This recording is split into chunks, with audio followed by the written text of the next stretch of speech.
let's look at England then. We'll be very briefly in the next, well, it depends how long it takes, in the next 50 minutes or so, survey the sort of main developments in the British Isles, Britain and Ireland, in terms of Viking activity primarily. And just to be Anglo-centric, we shall begin with England. So here is a rough chronology I've prepared of some of the big events and periods and so on, and we shall refer to this, but also we'll jump to some quotations from the Anglo-Saxon Chronicle, and we'll have a little look at the map which I've got up here, which you can see, which the dates and activities marked here from the 9th century relate partly to what we're saying. The dots are place names in England which are either entirely Scandinavian in origin or at least partly Scandinavian origin. They have names of, they obviously reflect some kind of Viking presence and so on. And that map will hopefully become a bit clearer by the time we've done the chronology. The first arrival of, or the first recorded arrival of Vikings in England is 789 or thereabouts. It's perhaps a little bit vague, we can't be too specific. And it comes from the Anglo-Saxon Chronicle. The version I have is slightly later translation, so they're slightly different, but more or less the same. Okay, and in my version, it's been corrected to 789. In this year, King Beorhtric took Eadbert, the daughter of Offa, to wife, which means he married her. Okay, in his days, so we're not getting a specific point, but some point round this time during his rule, came the first 3 ships of the Northmen. In my translation, it specifically says Norwegians, and here it says from the land of the robbers. In my version, it says Hjorthaland. The Reeve, who was a local official, then rode thereto, up to them, and would drive them to the king's town. Now that's, again, interesting translation. My one says, and then the Reeve rode thither and tried to compel them to go to the royal manor. Okay. For he knew not what they were, and there was he slain. These were the first ships of the Danish men that sought the land of the English nation. Okay. So according to the Anglo-Saxon chroniclers, okay, this is the first arrival of the Vikings. And in a sense, it would seem that way. Why? I mean, what would support the suggestion that there had not been significant Viking activity in England before this time? There may have been some, but not a lot, not well known. Well, if they're concerned about writing about it now, you would have thought they would have written about it previously. Well, yeah, okay, they may have, I mean, but we don't actually have to record, they like to have, this is the first one and so on. But the key, for me anyway, was the phrase, for he knew not what they were, okay? If there had been a number of reported instances of kind of Scandinavians arriving and attacking people, then the Reeve probably wouldn't have gone up to them and said, please come to the royal manor, because he would have been suspicious that they might try and kill him or something like that, okay? So he had no idea what they were up to. So whether there were earlier ones or not, okay, this was very early in the process, which is why this unfortunate Reeve probably was ignorant of their intentions, whatever that might have been.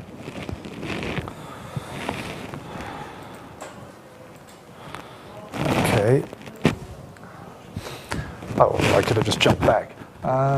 More famously, in a sense, in terms of European perspective, was the attack on Lindisfarne, Holy Island, off the coast of Northumbria in 793. We have that again from the Anglo-Saxon Chronicle, because it's presented in a very strong way. So now we're here. This year came dreadful forewarnings over the land of the Northumbrians, terrifying the people most woefully.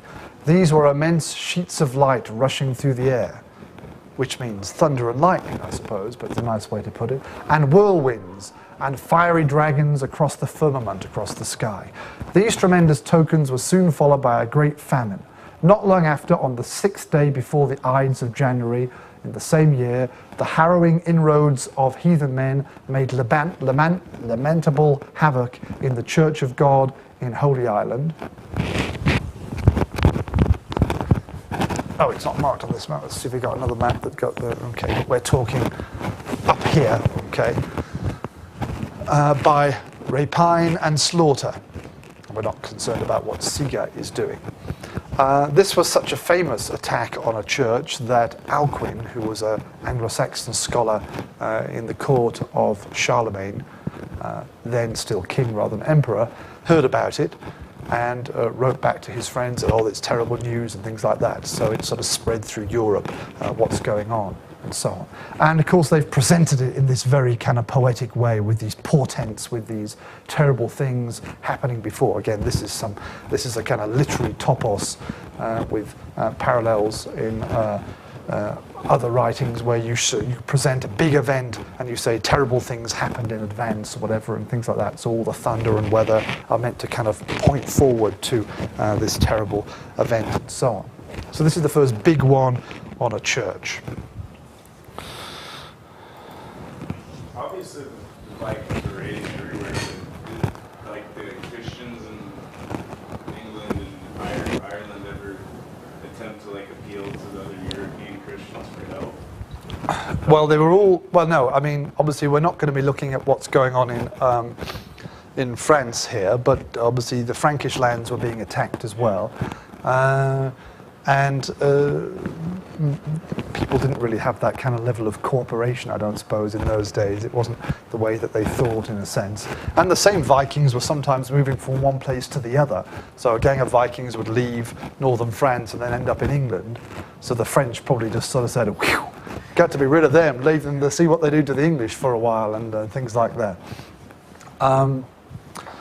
Okay, and then we get a series of references and so on, and attacks and raids by Vikings during the first half of the 9th century. I haven't given those here. We jump right up here in the small print to 850, because that was the first year when the Vikings are said to have wintered in England. So what had happened before was that they are probably fairly small and fast-moving raiding parties coming in on their ships, attacking Lindisfarne and other places, moving around a little bit, and then when it comes to winter, okay, when they can be less active, they are leaving England and elsewhere and heading back, presumably heading back home to Scandinavia. But for the first time in the middle of the 9th century, an army, a group of Vikings decides rather than to go back, they may as well stay here, and they set up a camp or whatever. And we see similar events, in fact, slightly earlier, for example, in Ireland as well and elsewhere. So this is a kind of big point. It means a transition from distance raiding, kind of in and out, to a more kind of organized activity, and the first time when they actually feel they're going to settle down, even if only as to carry on raiding and so on. Then I move into what I've given here as the bigger font, okay, 865, the arrival of the Great Army, sometimes called just the Army, okay. And this is also the first time that we get payment of the Danegeld by the King of Kent. Danegeld means something like Dane payment, okay, to the Vikings. And basically it's kind of, I suppose, like protection racketeering. Like, I don't know, the guys you get in, image you get of in America of guys like Al Capone or these kind of mafia guys saying, you know, pay us money and we'll make sure that your shop doesn't get burnt next week. And then the guy says, yeah, here's the money and things like that. Okay, Joey, and so on. And so effectively this is it. It's a kind of tribute payment, okay, to pay the Vikings off. And the Vikings are quite happy. They get money, and they don't obviously endanger their own lives for a while. And then they'll expect a regular periodic payment. So it's the first recorded evidence of this kind of arrangement being set up. So things are slowly moving up to the next level. It's not just guys coming in and out, attacking. Then they're setting up a little base, and now they're establishing some more kind of financial relationship that's going on as well. Also during the 860s, 870s, this is when we get the crumbling of the English political situation, when we see the disappearance of the kingdoms that we looked at a few weeks ago, one by one almost, with the notable exception of Wessex. The West Saxon kingdom survives. The others were either destroyed or reduced in size and so on, and Wessex forms the core of the ultimate resistance or whatever against the Vikings. So what have we got? This is again the activities of this great army still active in England. Okay, 866 to 70. This is when Northumbria is conquered, and then they set up a puppet king, someone who's just basically working for them, paying tribute and so on. 869, they attack East Anglia. So we're over, sorry, here. Okay. And King Edmund, martyr, is killed. Okay, famous event. 871, just to mention this in passing, but King Alfred, ultimately Alfred the Great, becomes king of the West Saxons. During that time as well, okay, they fail to conquer Wessex, the first failure against Wessex. 874, Mercia, so in the Midlands, is conquered, and again they set up a puppet king for a while. Then 874, the great army splits into kind of two parts. Okay, on the one hand we have Halfdan, on the other hand Guthrum, Ostkettel, and Anundur, forming kind of different groups. Halfdan focuses on Northumbria. He establishes himself as ruler there, so maybe there's some independent kind of English rule still in the north of Northumbria, but the large part of Northumbria, including the city of York, is now under his rule, and therefore we also see major settlement of Danes there. Okay, this is what we've got marked here. Okay, this settlement of people, not just conquer, and this is what the Anglo-Saxon, how the Anglo-Saxon Chronicle describes that. If we can jump back. 875.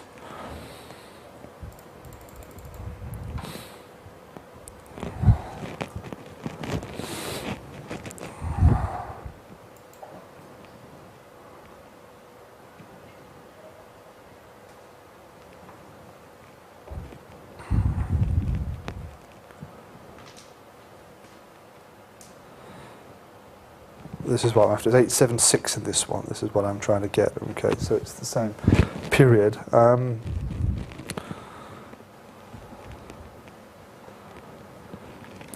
In the same year, Halfdan divided the land of the Northumbrians. Okay, took part of it, and then they came afterwards, their harrowers and ploughers. So this refers to agricultural activity. Okay, that's the key there. That we have not just attacking and settlement, but they're making themselves more permanent. They're actually cultivating the land.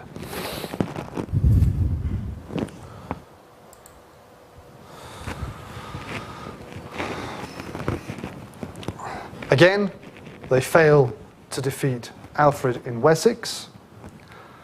877, we get significant settlement in Mercia. That gets split into two parts, and the eastern part is taken over by the Vikings. So we're talking this area kind of here primarily, okay, and settled as well.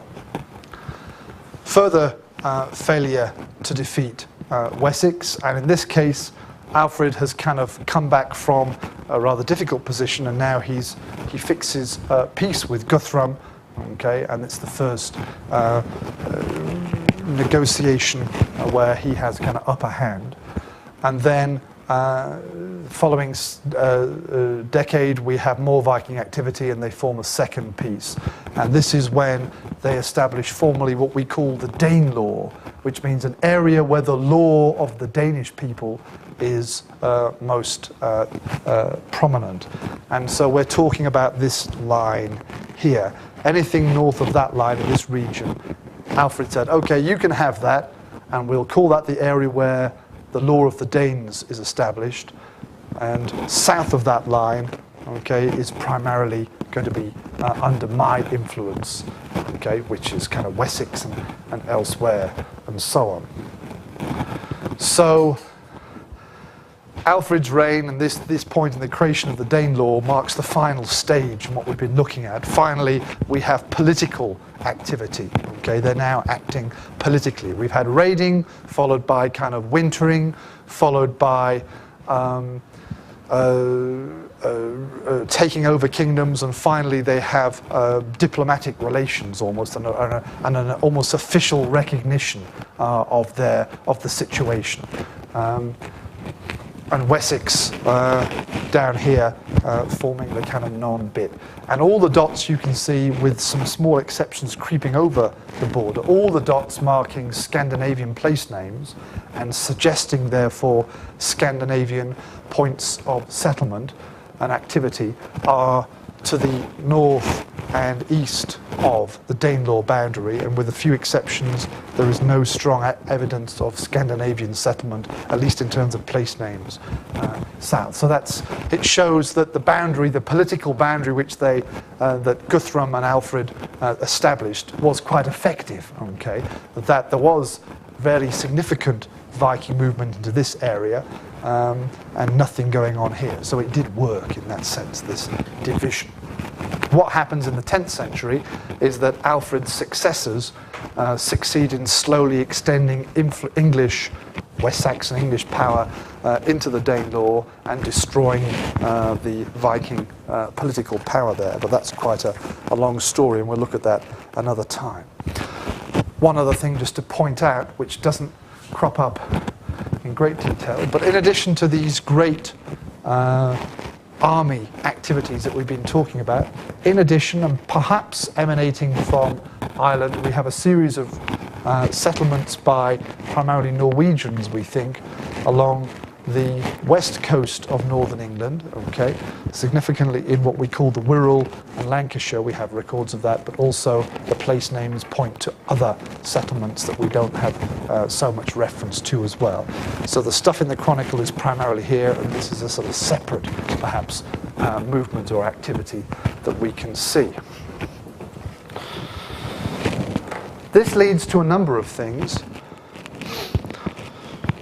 Settlement means people are coming in, it means population is changing, it means language might be changing, culture is changing as well. It marks out a separation between perhaps the north and the south. We see evidence even today of the influence of the Old Norse Viking language on English. Okay? Now I've mentioned this, I'm sure, in front of Özge, but she may not remember.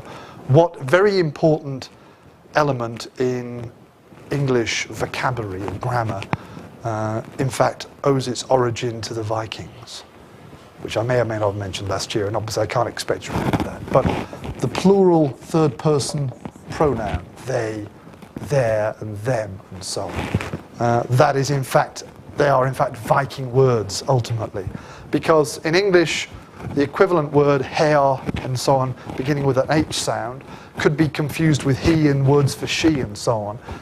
And so gradually in the later Middle Ages, the use of the they words crept southwards, and then is now is the only form of those pronouns in English. Okay, so this reflects a significant linguistic impact of the Vikings in the north, and then later on the impact of that form of Middle English in the south as well. It's quite an important point.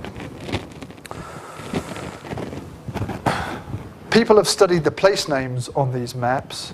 For example, try to argue in some areas the Vikings perhaps took over directly English settlements, but occupied new lands.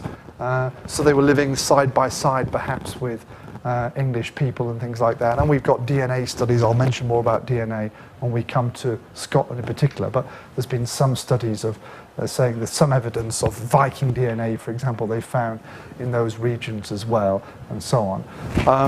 And so there's been attempts to study the nature of these settlements as well. But for the 9th and the 10th century, we see this gradual shift in Viking activity, and eventually we see political conquest.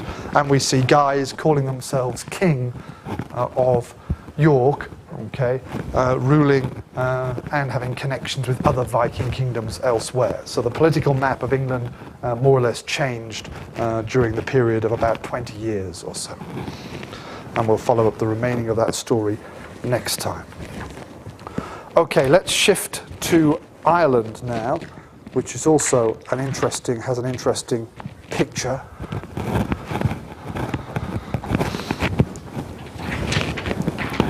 The map I showed before.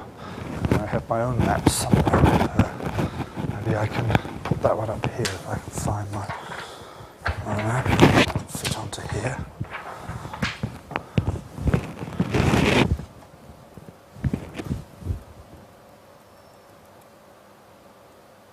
It's not so. Let's make it a bit bigger, maybe it'll be clearer.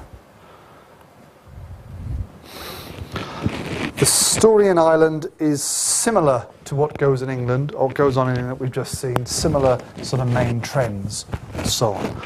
The first recorded Viking raid onto Ireland is traditionally placed at 795. Okay? And so this is a couple of years after the great attack on Lindisfarne in England, and a little bit later than that attack by those Vikings against the Reeve that we mentioned before. During the following 30 or so years, we see a similar pattern as in England. These hit-and-run attacks, these summertime, springtime raids by Vikings, primarily, but not exclusively, on church sites around the coast especially, okay? Or pushing in 20 miles or so inland and following up some of the rivers and so on and things like that, okay? So a similar pattern of short-term raiding and plundering and so on. And they're recorded effectively in the annals. From about 830, this kind of raiding becomes more serious. They move further inland, they establish more plans and so on. They go further up the rivers and things like that and move to some of these large inland lakes, the lochs, that are referred to in the Irish sources. And then from about 840, they begin to set up settlements, temporary settlements perhaps, sometimes called long forts, that's the technical term for these settlements, perhaps on lakes or on the edges of rivers or on the coast and so on. So just as in about 850 the Vikings are wintering for the first time in England, during the sort of decade or so before, we see the beginnings of a more permanent or semi-permanent series of bases for Viking activity in Ireland. And some of these long forts go on to become the main cities of modern Ireland. Okay, most significantly, of course, Dublin, which is the capital city, but also other places like Limerick and Waterford and so on, have their origin in these Viking temporary or semi-permanent settlements that they set up during this period and later. Okay, there will be fortified settlements which they use as bases for raiding, and again, so they don't have to go home during the winter and so on. This is the period we were looking at before now, and we see, for example, that reference to somewhere being attacked by the Vikings and the Irish. And it's during this period we see also the first time that the Vikings and the Irish sometimes will work together. So again, we're getting a shift from there being somehow completely alien and outside to the beginning to becoming integrated vaguely into the Irish scene, though full integration, if that's not the right way of putting it, comes a bit later on. 853, I'm just looking at the dates I've written down here. A Viking in English called Olaf the White, with connections to the guys in England as well, set up as King of Dublin. Okay, so we get the beginnings of the emergence of Dublin as a kind of Viking kingdom. And I know it's very clear here, but in addition to the kind of main city itself, we see the growth of a kind of hinterland region under the influence of the city, and not necessarily quite like this at this point. So it forms a sort of small little kingdom area with the city or town, Longford, as the focus, and that emerges later on and so on.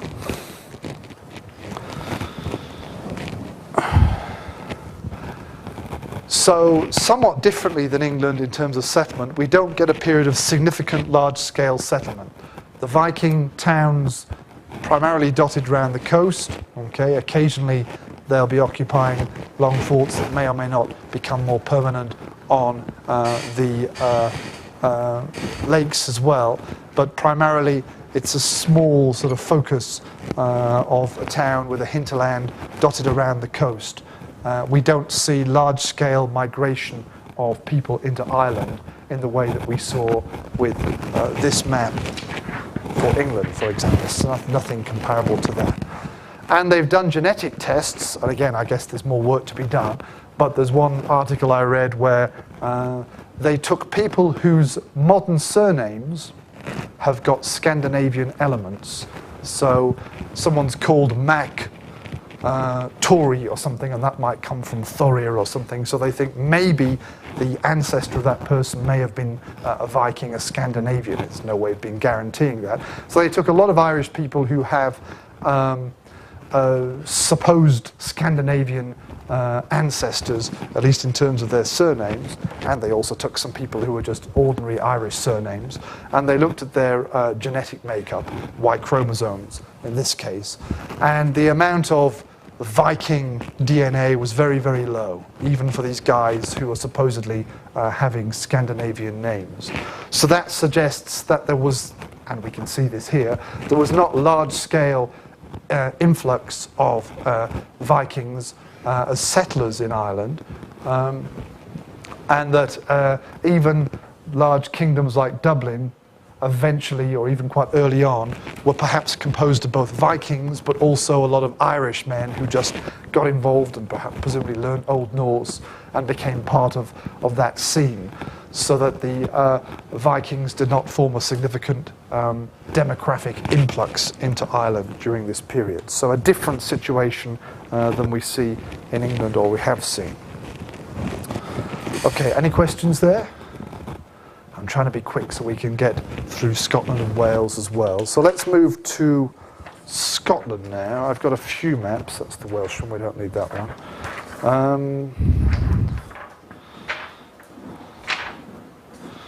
We only really need one of these maps. So let's see if this one works on here.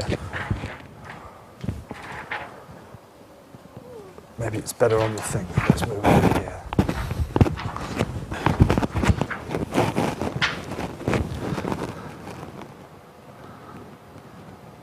Okay, these are, again, the dots mark settlements of Scandinavian origin, at least in terms of the names, in what is now Scotland. A few things to say. The Scottish situation is quite mixed, quite different. So we've got to say, for example, these two regions called Shetland and Orkney, okay, perhaps very early on had influence from Norway. If I find a map that can show more clearly here. Norwegians coming towards Britain would be hitting the north of Scotland and these islands, who don't figure significantly in historical sources till later. Okay, so what's going on there during the 8th century, we don't know, but they're very much within the world view of these Norwegians, who are also, perhaps via Britain, moving into the Faroe Islands and then Iceland. Okay, so they're in an interesting kind of situation. And eventually we see the creation of the earldom of Orkney set up in this region. The significant settlements in Caithness, presumably part of that movement as well. Then we have the Western Islands, the Hebrides, the area where the original Irish Gaelic Scots settlers were. Okay, also we see a lot of place names of Scandinavian origin. And then this little group here from overlapping from northern England, in a sense, we're less concerned about them. And it's further down here, but the Western Islands also connected to the Isle of Man that was located down there, okay, part of that line of activity. So two kind of areas, the Western Isles and the Orkneys and Shetlands as a separate group, in a sense, with Caithness connected to them. As I mentioned earlier, in Orkneys and Shetland, there was enough settlement by Vikings that a form of the Norwegian or Old Norse, which we call Norn, persisted perhaps into the 18th or even into the 19th centuries, but decreasingly so. And it was quite late on that those islands became part of Scotland, the Kingdom of Scotland, as opposed to a separate Viking area under Norwegian influence. Harold Finehair, the guy I mentioned earlier, is said to have decided he was fed up with Scandinavian Vikings attacking Norway from these two islands. They were a base for raids not only into Britain but back into Scandinavia. So then he sent a few ships over and said, okay, we're taking over here, we're going to set up an earldom and they're going to be answerable to me. Okay, we don't want these Viking pirates attacking us. So it's interesting that Vikings, of course, could attack either way. So they set up this earldom there, and that's presumably when we get more influx of settlement and so on. They've done DNA tests. There's another article studying the DNA of these areas. They found Y chromosomes and mitochondrial DNA of the Shetlands and Orkneys are quite significantly, somewhere just below 50% Scandinavian. So that shows a lot of Viking settlement of both men and women in those areas.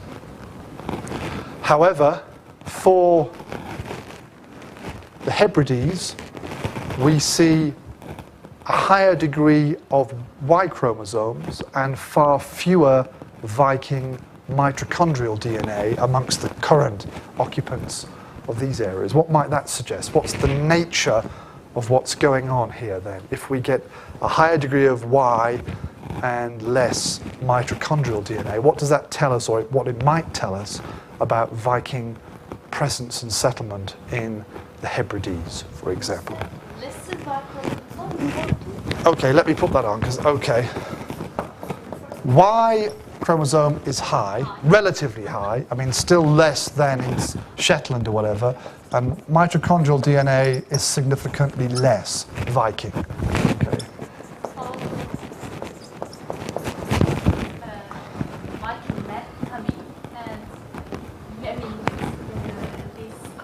Yes, so it's a more of a mixed kind of, at least ethnically or whatever the word is, society.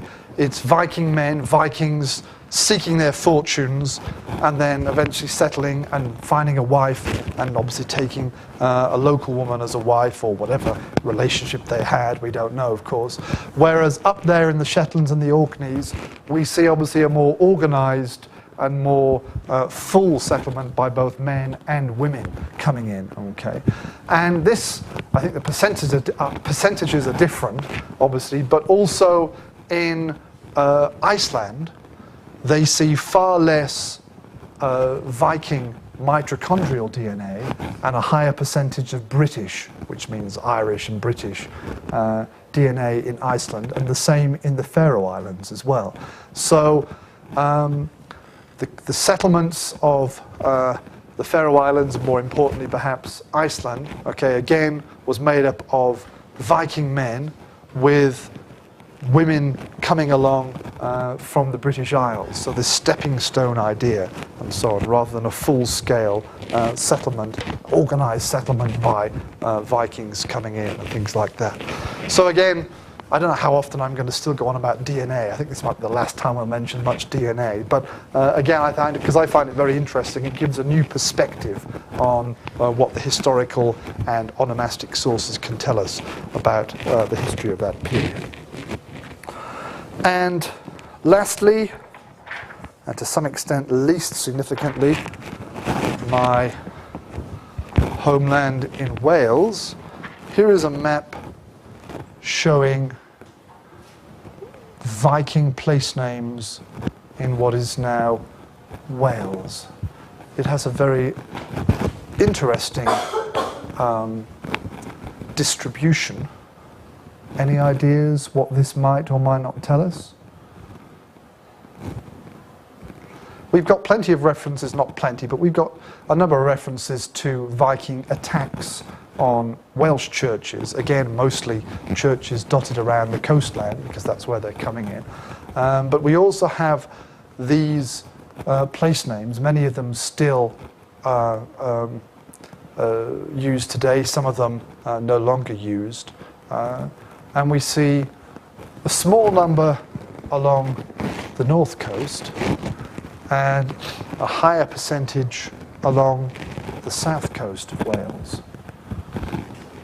Any thoughts what might be going on here? Maybe before, when they were raiding, before they actually set up the settlements, maybe the southern coast were more rich and popular. And then once they started settling, maybe they were also better areas for agriculture. Well, it could be, yeah. I mean, there's quite a lot of settlement. This is quite a rich area and so on. I mean, okay, we haven't got time to look at all the names in detail. We've got some places like Axton, okay, or Kelston up there, and a few Cloxton here. Ton is an English word for settlement, okay, so it's a settlement of sorts. But a lot of them, if we look very closely, okay, Orm's Head, I've been there plenty of times. It's just, it's near the town called, seaside town called Llandudno. It's just on the end of this land that sticks out, and it's not somewhere where you'd necessarily settle, but it's a significant feature on the coastline, okay, it's a big point on the coastline. And we've got places, the scars and the rocks and these islands and things like that. So what's been suggested is that what the Vikings were primarily, though not only interested in, but was indicating points along the coast for making sure you understand where you're going, for navigating the coast, okay? For those involved in trade, perhaps into England via Chester, and for later on, this would lead us up to Bristol, for moving out from those lines into Dublin and the Irish Sea and so on, okay? Marking out the coast, understanding the coast is one way of explaining perhaps some of these. So they may not even refer exclusively to settlements, okay, rather than to the names given by Vikings and then later English people who followed them along these trade routes, these sailing routes, okay, just understanding the Welsh coast. Now, it has been suggested by some historians more recently that there was more Viking sort of settlement, particularly for a lot in North Wales, in Anglesey up there. Okay, that's been argued. There's a little bit of archaeological evidence, and the way we interpret the historical evidence might point in that direction. But in general, Wales seems to have been far less settled than we see in England, than we've seen in parts of Scotland at least, and that to some extent we've seen dotted around the Irish coast politically, if not in terms of population. I haven't come across any genetic attempts to understand if we have evidence of Viking DNA in these areas and so on. I don't think that's been undertaken. But Wales was attacked and raided. There were a few attempts at kind of fighting against the Welsh kings and controlling them and so on. It didn't come to very much in the end. So Wales, less of a Viking area, but that might partly reflect the sources and things like that. Okay, so what have we got here then? Politically, just to round off, we've seen the beginnings of Viking activity in the British Isles with raiding. We've seen settlement and so on. By the 10th century, late 9th century, 10th century, we've got the Danelaw region in England. We've got the north and eastern parts of what is now England dominated by Viking settlers. We see political developments there. We see Jorvik, which is the kind of Viking name for York, emerging as a very important centre of Viking activity in what had been Northumbria and so on. In Ireland, we see the creation of a number of these pseudo kingdoms dotted around the coast, which eventually become the cities of Ireland to a large extent. In Scotland, we have rulers in the Isle of Man and the Western Isles, and then separately we've got the earldom, the jarldom of the Orkneys in the north as well. So in addition to attacking, in addition to settlement, we see some political impact by the Vikings on various parts of Britain. And as I said, for England, which we'll look at in the next topic, starting this time next week, we can trace the gradual expansion of the West Saxon kingdom and the creation of what becomes the kingdom of the English, England, as they push back the Viking political power and reassert Anglo-Saxon or English power in the north as well. Okay. Any questions? This is more or less where I wanted to reach today. So on Tuesday next week, we'll talk about Viking religion, and particularly their pagan religion and their myths and so on. Some of the things we've mentioned already in passing when we referred to Anglo-Saxon gods will sound familiar, I hope. And I've got a few other little points to make, but we'll focus on editor's presentation. Okay, thank you. See you all next week. Keep away from swine flu, wash your hands, and all the other things we've been advised to do. Otherwise, have a nice weekend. And if you get time, go and see that movie, because I said I think the story, the original book, is actually quite good.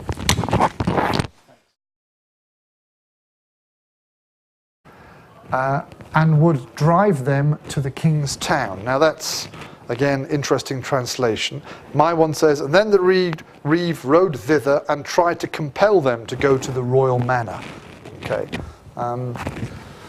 For he knew not what they were, and there was he slain. These were the first ships of the Danish men that sought the land of the English nation. Okay. So according to the Anglo-Saxon chroniclers, okay, this is the first arrival of the Vikings. And in a sense, it would seem that way. Why? I mean, what would support the suggestion that there had not been significant Viking activity in England before this time? There may have been some, but not a lot, not well known. Well, if they're concerned about writing about it now, you would have thought they would have written about it previously. Well, yeah, okay, they may have, I mean, but we don't actually have to record, they like to have, this is the first one and so on. But the key, for me anyway, was the phrase, for he knew not what they were, okay? If there had been a number of reported instances of kind of Scandinavians arriving and attacking people, then the reeve probably wouldn't have gone up to them and said, please come to the royal manor, because he would have been suspicious that they might try and kill him or something like that, okay? So he had no idea what they were up to. So whether there were earlier ones or not, okay, this was very early in the process, which is why this unfortunate reeve probably was ignorant of their intentions, whatever that might have been.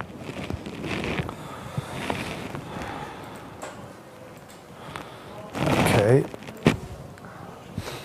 Oh, I could have just jumped back. More famously, in a sense, in terms of European perspective, was the attack on Lindisfarne, Holy Island, off the coast of Northumbria in 793. We have that again from the Anglo-Saxon Chronicle, because it's presented in a very strong way. So now we're here. This year came dreadful forewarnings over the land of the Northumbrians, terrifying the people most woefully. These were immense sheets of light rushing through the air, which means thunder and lightning. As they have names of, they obviously reflect some kind of Viking presence and so on. And that map will hopefully become a bit clearer by the time we've done the chronology. The first arrival of, or the first recorded arrival of Vikings in England is 789 or thereabouts. It's perhaps a little bit vague. We can't be too specific. And it comes from the Anglo-Saxon Chronicle. The version I have is slightly later translation, so they're slightly different, but more or less the same. Okay, and in my version, it's been corrected to 789. In this year, King Beorhtric took Eadbert, the daughter of Offa, to wife, which means he married her. Okay. in his days, so we're not getting a specific point, but some point around this time during his rule, came the first 3 ships of the Northmen. In my translation, it specifically says Norwegians, and here it says from the land of the robbers. In my version, it says Hjorthaland. The reeve, who was a local official, then rode thereto, up to them, I suppose, but it's a nice way to put it, and whirlwinds and fiery dragons across the firmament, across the sky. These tremendous tokens were soon followed by a great famine. Not long after, on the 6th day before the Ides of January, in the same year, the harrowing inroads of heathen men made lamentable havoc in the Church of God in Holy Island. Oh, it's not marked on this map. Let's see if we got another map that got there. Okay, we're talking up here, okay, by rapine and slaughter. We're not concerned about what Siga is doing. This was such a famous attack on a church that Alcuin, who was an Anglo-Saxon scholar in the court of Charlemagne, then still king rather than emperor, heard about it and wrote back to his friends that, oh, it's terrible news and things like that. So it sort of spread through Europe, what's going on and so on. And of course they've presented it in this very kind of poetic way with these portents, with these terrible things happening before. Again, this is a kind of literary topos with parallels in other writings where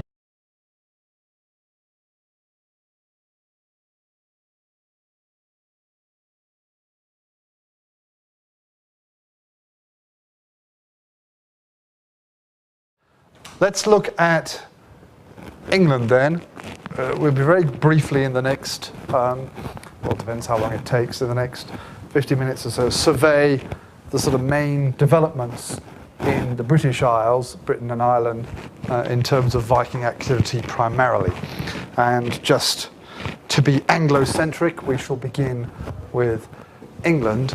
So here is a rough chronology I've prepared of some of the big events and periods and so on, and we shall refer to this, but also we'll jump to some quotations from the Anglo-Saxon Chronicle, and we'll have a little look at the map which I've got up here, which you can see, which the dates and activities marked here from the 9th century relate partly to what we're saying. The dots are place names in England which are either entirely Scandinavian in origin or at least partly Scandinavian origin.